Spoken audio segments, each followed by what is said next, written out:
It's a happy day here in No Stitch Unpicked Towers. This is really truly one of my favourite steps of the entire construction process. Tons and tons of hidden structural hand stitches, culminating, of course, in the marathon of lapel pad stitching. And this is going to go like that. The canvas is really one of the most essential and maybe definitive aspects of a tailored jacket. It's the thing that gives the jacket its structure, the front of the jacket its body, helps it maintain its form and indeed develop its form around the body of the wearer. As far as the construction itself is concerned, as far as the process, there are a few parts of it that are more rapturously fun than this. As with last week, if you do actually need or are after a kind of step-by-step video on how to make these and how to put them together, you can find that here. Today though, we're vibe hunting. We're looking to have some fun. We're looking to chill out. How did I do this last time? Maybe I need to go and watch my own video. Yeah, so the idea of what I'm doing here is you can see there's this sort of a wedge that's been cut out in the construction of the canvas, and what's going to happen is that's going to get closed under these strips of pocketing, and that's just going to generate a bit of volume in here around the chest area of the canvas to match basically the volume that's been put into the garment panel itself with both the dart and some ironworking that I've done. We're making it work. Ooh. And now I just need to zigzag all this. I'm going to do it with the machine. I did it by hand last time, but I posted a picture of it on Reddit and people were rather amused by the messiness of it. So let's keep it real. Let's do it by the book. A little bit Frankenstein-esque, but that's what I like about it. I think it's worked out tolerably. Yeah, you can see that little volume there just coming up through the chest thanks to this suppression. And also, yeah, this little wedge here, which is opening out the shoulder and yeah, creating a similar effect. Again, just to match what's happened on the garment fabric itself. So time to make the old plastron. And I really do love that word. Right when I thought it was done with the machine, not quite. Got another dart to close. Again, that's just the same effect really as here, just trying to generate a little bit of volume. That's not really worked, has it? Let's just do this by hand. Yeah, this fabric is a mixture of, I think, well in this case it's horsehair, some viscose wool, a bit of cotton. And again, its job is to provide a certain structure over the chest to kind of hold up that fullness and generally stop the jacket from collapsing. But the fibers are relatively thick and so it frays relatively easily, and because my machine's zigzag setting only goes so wide, it just can't really span to hold these two edges together without basically getting lost in the fray. So I'm just gonna do it by hand. See, what am I always saying about hand stitches coming to your aid if in doubt? I don't know what to say, guys. I'm sorry you had to see this. I'm pleased to report that there's some progress that's been made with the sharpening of these shears. So as far as how I'm actually constructing my canvas, there are a couple of things that I'm doing slightly different this time than the last time. And the first, I think, is a real bit of a rogue move on my part. It was inspired by a video I'd seen on Kirby Allison's channel where he's talking with tailor Stephen Hitchcock, who's explaining about cutting the canvas slightly on the bias so that it has a little bit more give and it kind of absorbs the shape of the wearer a little bit better over time. I think I just thought, oh, it'd be kind of interesting to give that a try. And obviously the suit itself is linen. It's a fabric that is prone anyway to this sort of misshapenness, if you like. It's kind of baked into the aesthetic. And I don't know really, I mean, obviously I'm an idiot, but I just thought, whatever, let's just give it a go, see what happens. And yeah, in the interest also of this being a lighter garment, I'm not doing the full plastron setup that I did in my wedding suit, for instance, where there was also going to be this collar linen here at the top, just to kind of really reinforce that front of the shoulder area. I'm just doing the horsehair, and then what I have here is a piece of actually the flannel that I made those trousers out of to guard the body of the wearer, in this case myself, against the prickliness of this horsehair fabric. Yeah, I'd be curious to hear actually from anyone who has either experience with or knowledge regarding the whole cutting the canvas on the bias situation. This is just something that I've heard from an actual expert, and then I've just decided rather summarily to try it myself. Very inadvisable. I have no idea what I'm doing, especially. I don't even know if I would be able to recognize the differences between having done it this way and having not done it this way. I don't even know if the overall quality of the things I'm making remotely merits this kind of a niche decision making, given the fact that I'm probably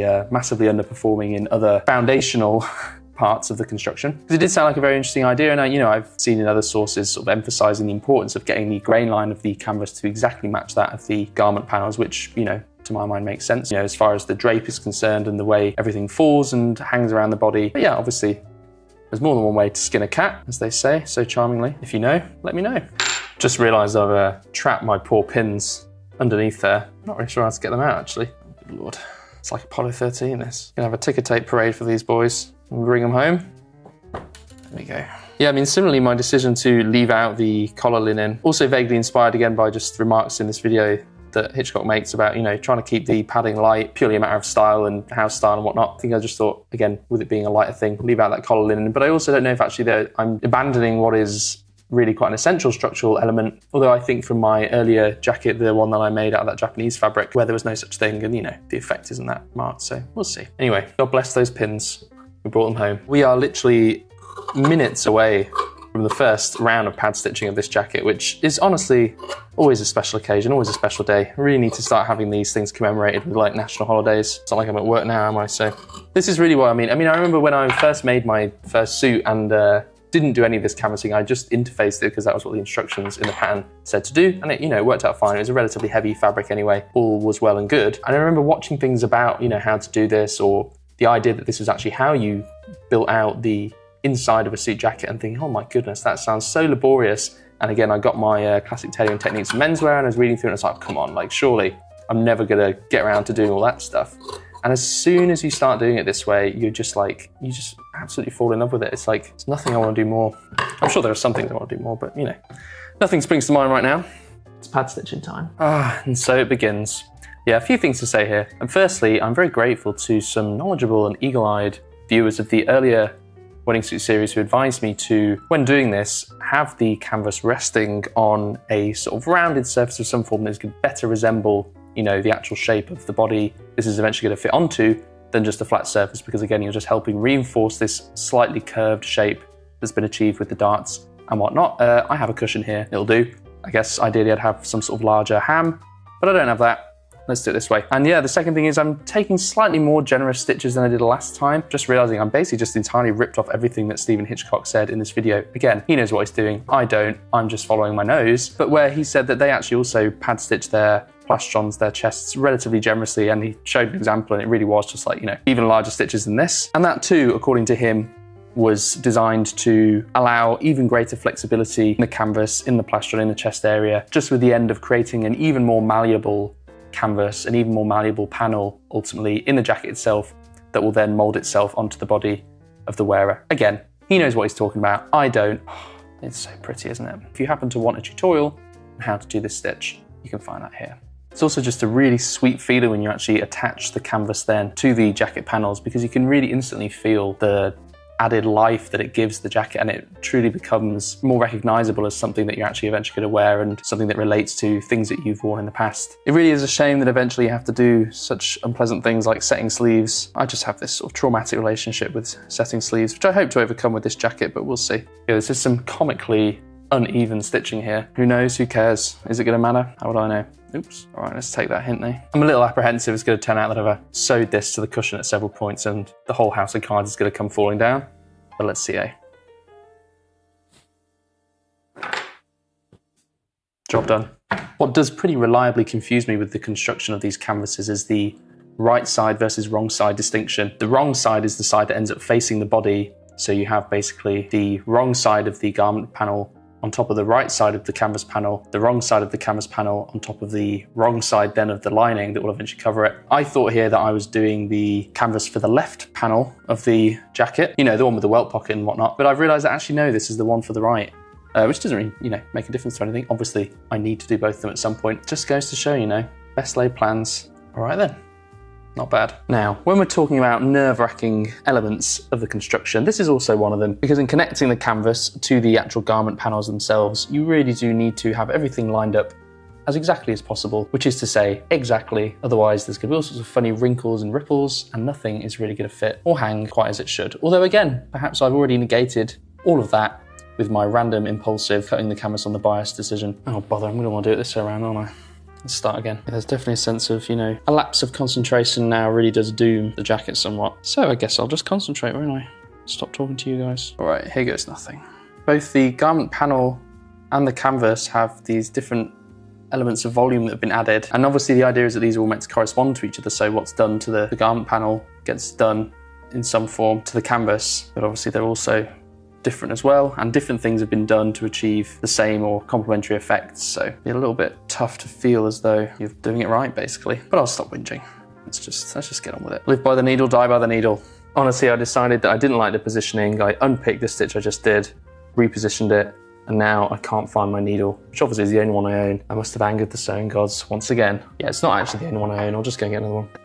It was stuck magnetically to the back of my phone. Who knows how? Magnetism, presumably. Well, this is not exactly sparking much joy right now, I'm not gonna lie. I've aligned and realigned before that first stitch about 3 or 4 times now. I think there's just something fundamentally slightly mismatching between the two. If I have the roll line and the hem matching, then that means the dart angle is slightly off between the canvas and the jacket, and if I match the other, then the other two are off. I'll work it out. I don't think it's too disastrous, to be quite honest. My foolish experiments with the bias cutting anyway may have rendered all of this rather relevant, so let's cross fingers, eh? Yeah, of all the various basting stitches to attach the canvas to the jacket, this is the one that's always the most fun, the one that feels like you're really taking care of business. You know, the load-bearing stitch, if you like. Oh, dear me, yeah. Why don't you go and make a cup of tea or something so that you don't have to watch, so that you can spare yourself screaming at the screen. No, for the love of God, Pat, what are you doing? Look at this, shifting around all over the place. Yeah, I don't know, it's just nice, isn't it? Talk about taking years off my life. Dear me. Oh, I think it will do, though. I think it will do. Yeah, I definitely expected to be having a little bit more fun doing this than I am. At least with this jacket, I haven't got all that inlay in. Also because I positioned my pattern lazily, didn't leave enough room to cam for it, and then I just thought, to hell with it. Let's live dangerously. But obviously I know this pattern now, I know how it does or doesn't fit me. And I've got inlay in the place where it really counts, like the side seams there. So just trimming the canvas even with the jacket front now. Yeah, I really can't help but feel like something got slightly out of hand with this canvas making today. I'm just gonna try not to worry too much about it. But I can't be too grumpy, and besides, I did pick this fight. I'll tell you what, it doesn't matter, because I have a treat for myself in store. Some of you will know what's coming, and for those of you who don't, well, buckle up. I think I'm gonna get myself a coffee before I get started. Make myself comfortable. Don't know what it is, every time I get to a sort of consequential step in the construction of this jacket so far, the heavens outside just erupt with a undeniable fury that can only leave me wondering what it is I've done. I just love all the sort of little details of this step. You know, having the lapel hanging over the edge of a table or whatever it may be, maybe some books, in order to encourage the canvas to take on this sort of natural roll shape. It's just such an easy thing to do that can make such a significant difference. And then obviously just the pad stitching itself, truly one of the most satisfying stitches to do. Yeah, but I think between both of these canvas pieces, this is certainly going to take upwards of a few hours to do. Truly one of the sewing life's signature pleasures. I think I'm going to have to start finding something new to say about this, because every time I do it, I just descend into these weird little rhapsodies of ecstasy.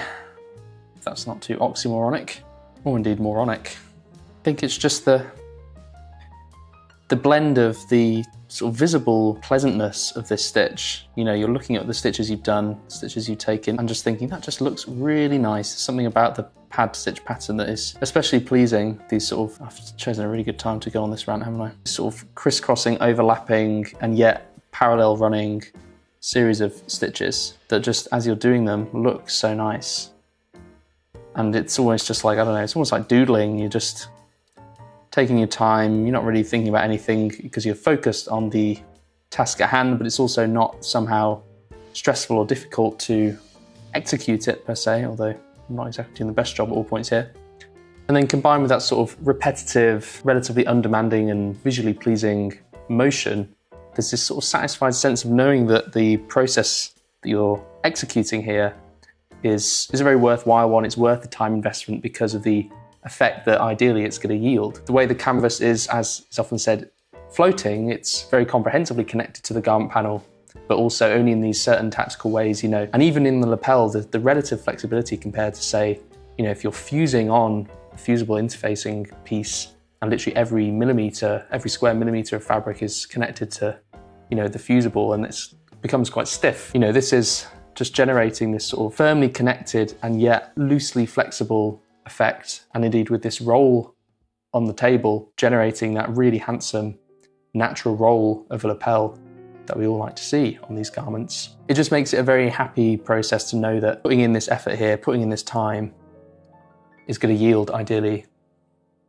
that kind of positive result. You know, when the sun's shining outside, it doesn't hurt either. This is honestly just the thing I needed to kind of settle my nerves after my little canvas panics. Yeah, I'm curious, to those of you who have made tailored garments yourself in this sort of manner before, what are your like favourite parts of the construction? I think some of you have already answered that question at various points in the past, but I think the pad stitching of the lapels, just for pure time spent versus enjoyment derived, wins hands down for me. And I just feel like the finished article, just to look at, has this weird sort of very satisfying under the hood fascination. Yeah, what about you? Is it making the collar?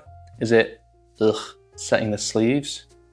You filthy animals, talk to me. It's kind of hard too to even think how you would replicate this using a machine. You can have machines that do essentially a prick stitch, which I guess, you know, how it appears on the other side with these little points, maybe that's analogous. It's just one of those processes and techniques which truly magnifies all the best things about making these garments in this manner, in that the reward you get on your investment for doing these by hand steps with these different fabrics, all these different layers, all these different construction techniques, clearly does set it apart from the, you know, quicker and, you know, in some cases cheaper alternatives, such as iron-on fusibles, which again, the first suit I made, I used iron-on fusibles. You know, especially if you do want to get making these kind of garments, but you feel like doing it this way is a step too far at this stage, which is extremely understandable, totally okay, obviously, don't need me to tell you that. Then, you know, a fusible is, I think, an acceptable route to take. But yeah, I would heartily recommend getting on this as soon as you can if you're interested, because you will not look back. Okie dokie, it's time to do the old switcheroo. Well, I think I can neither take on more work on this today myself, or indeed force you guys to stick around for any more of it, since, well, we've probably got at least another half hour of this left. And of course the sun is encroaching, at which point I will turn to ash like the vampire I am. So yeah, this is goodbye for this week at least. Why don't we end with a nice sort of relaxing aesthetic minute or so of pad stitching times jazz, just to gauge via the YouTube statistics after the fact whether any of you actually like jazz at all, and I'm just inflicting it against your will upon your poor, delicate ears. And towards the end of said minute, I will present you with a choice between two paths. At the end of the first lies the part one of these summer suit diaries, in case you haven't already watched it. And at the end of the other, allow me to point you in the direction of my consideration, my meditation on the pros and cons of sewing for other people. I'd be curious to know what you all think of my selection. But for now, let me entrust you to the care of the proud tradition of jazz and see if I can have a crack at this visual ASMR business before the sun burns me to a crisp.